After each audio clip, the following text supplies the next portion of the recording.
So what we need to do when it comes to price and valuation is think about positioning, the way you position yourself. If you go to them and say, I'm interested in buying your business, what do you think's flashing in front of their eyes? The pound signs, right? Because they're thinking, here's someone who wants to buy. Now, you've got to remember that in your sector, we're dealing with people who understand sales. So they are seeing someone who wants to buy, they're seeing a motivated buyer, and what does a motivated buyer always do? To pay too much. They overpay. So if a motivated buyer overpays and they think that you're a motivated buyer, it makes sense that they would either throw in a number that's really, really high, or they would do what they did to you, which is kind of smart from their perspective. Well, not sure if you can afford us. Because then that gets a little bit of, oh, yes, I can. Oh, yes, I can. And then you may almost want to show off a little about how much you can afford. This is an absolute downward spiral in a negotiation. It could not go more possibly wrong. All right? So we need to think of the approach and the conversation differently. We need to change the dynamic of the relationship so that we are not in a vulnerable position.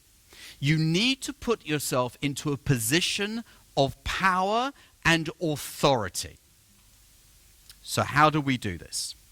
Well, actually, it's combined a little bit with our deal sourcing question. Now, if you go to someone, knock on their door and say, look, I'd like to have a meeting with you because I'm interested in buying a business and you've got a great reputation, you flatter them a little bit, you're a fantastic business, I'm very interested in buying you. The dynamic doesn't work from that second onwards. If they approach you, would you not agree that's a far better dynamic? Because they are now coming to you and saying, would you be interested in buying? So what are you now thinking? You're now thinking they are a motivated seller. So now we've got a motivated seller.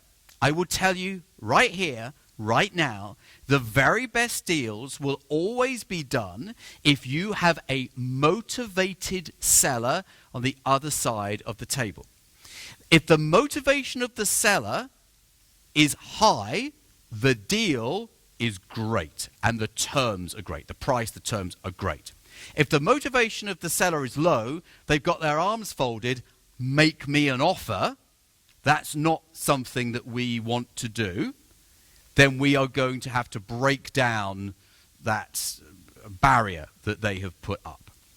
So, I'm trying to bring together several strands here so that it all makes sense. So what we want people to do is to come to us. But how do they know that we're interested in buying? You don't want to just sit and wait.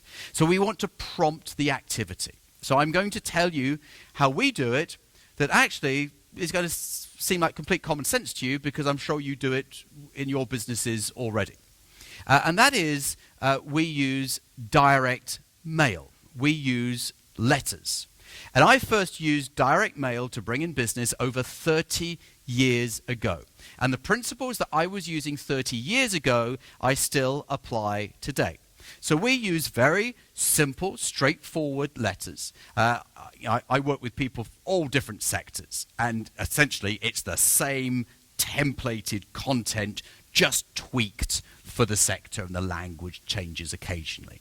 But you are going to send letters out to lettings agents, asking them if they're interested in selling, and if they are, to contact you. And we're not talking about sending out 10 letters. We're not talking about sending out 50 or 150. We're talking about going larger. I know people who, in some sectors, do 10,000 at a time. But they're building 100 million revenue groups.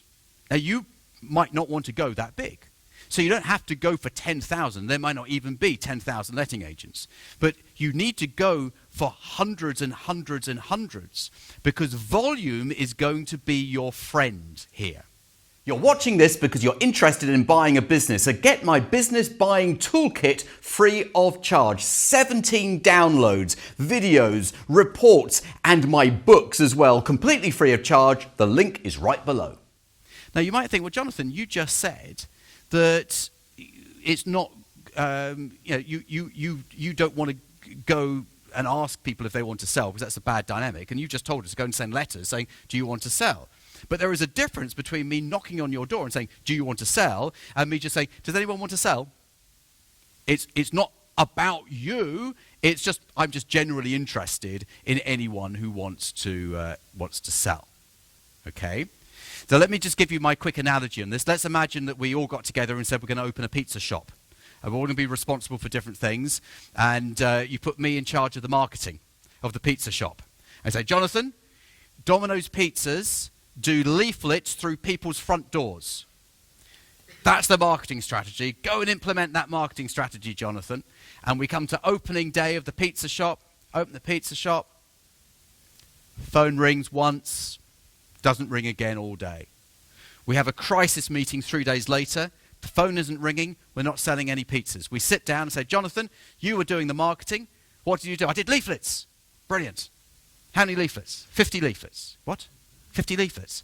So you put 50 leaflets through 50 doors, and we were hoping that enough people out of those 50 were going to, number one, see the leaflet, number two, read the leaflet, number three, like pizza, number four, want pizza, and number five, want pizza today. What are the chances out of 50 people we're going to find enough people to keep the lights on in our shop? Jonathan, you need to do 5,000 leaflets, and not just once. You need to do it every single week. So, what you need to do is you need to put together a mailing list, and you need to mail that list on a regular basis. Once doesn't cut it. You will find that people respond to the first one, to the second one, to the third one, and then there'll be people who say, I've been receiving your letters for the last 6 months, and I can tell that you're serious, and I thought I would get in touch. Because you always have a bit of cynicism from some people at the beginning. So consistency and persistency are going to pay off when you do this. It's not a one-off action. You can get the data from a variety of places. There are people called data brokers who will get the data for you. How much does it cost? Well, it depends on so many factors, but it might be like £400 for 1,000 names. In other words, not a lot. I would be sending these letters out in nice white C5 window envelopes with private and confidential, to answer the other part of your question, for the attention, strictly for the attention of the owners only, because quite often data is incomplete and you don't have the owner's name. Doesn't matter whether you have or you haven't. Well, how do you address the letter if you don't know the person's name? You say, dear, would you just say dear agency owner? Would that make sense? Dear lettings agency owner? Yeah, something like that. And then I'd put in brackets, I'm sorry, I don't know your name. Because you don't. You might as well tell the truth. You're going to be having a chat with this person on the phone soon. And by the way, never send the letters the week before you go on holiday. The last thing you want to be doing is around the pool answering the phone. Okay? Spoils the holiday, I can tell you. Well, it doesn't spoil it for you, it spoils it for the rest of the family. So get that timing right so you can be responsive. And then you say you've got people coming to you. And you make it very clear to them that you are speaking to other people. I'm not sounding like I'm begging. I'm not sounding like I'm sort of, oh, would you be interested in selling? Because quite often, when people are new to this, what they say is, why should someone sell me their business? But that's a self-belief thing. Well, why shouldn't they sell you their business? And then some people say, well, why should someone sell their business to me? Look, if you've got someone who wants to sell their business and the deal works for everyone, they don't care as much as you think they would care.